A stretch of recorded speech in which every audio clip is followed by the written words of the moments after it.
After years of longing, Emily's dream came true. She gave birth to 3 beautiful daughters. But just a day later, her husband abandoned them, claiming the children were cursed. As she held the newborns, Emily felt her heart overflow with love for Sophie, Lily, and Grace, the little miracles she had waited for so long, the fruit of hope and prayer. Looking at their peaceful faces as they slept, she whispered promises of love and protection, vowing never to leave them. But when Jack came home, something seemed different. His face was pale and his movements hesitant. He stopped in the doorway, unwilling to come closer. "Jack?" Emily asked, patting the chair next to her. "Come meet our girls. They're here. We did it." Jack mumbled something about how beautiful they were, but avoided eye contact, moving awkwardly. "What's wrong?" Emily pressed, fear creeping into her voice. He took a deep breath and finally said, "Emily, I don't think we can keep them." The words hit her like a hammer. "What are you talking about? These are our daughters." Jack hesitated before confessing.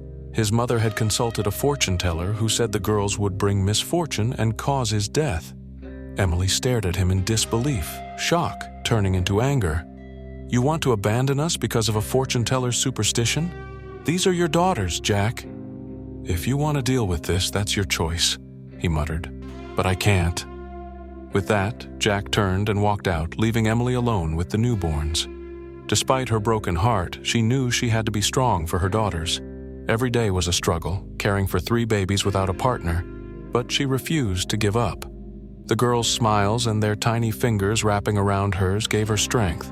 One day, Beth, Jack's sister, came to visit. She was the only one in the family who still kept in touch. But that afternoon, worry clouded Beth's face. "Emily, I have to tell you something," she said hesitantly. "I overheard Mom talking to Aunt Carol. There was no fortune teller. My mom made the whole thing up." Emily was stunned. "What?"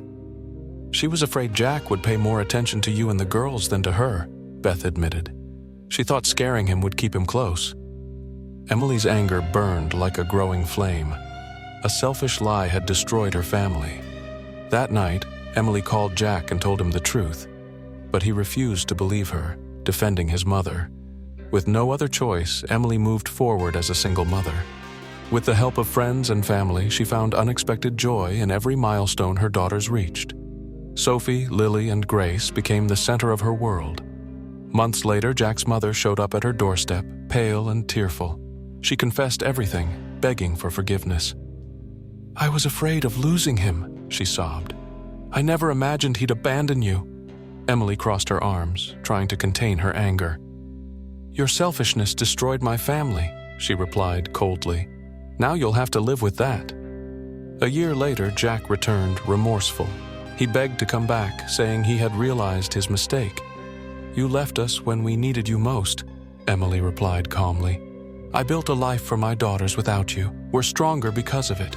You made your choice, Jack. Now accept it." Closing the door, Emily felt a wave of peace. She and her daughters were a complete family, strong and unshaken. Jack had cursed his own life, not theirs.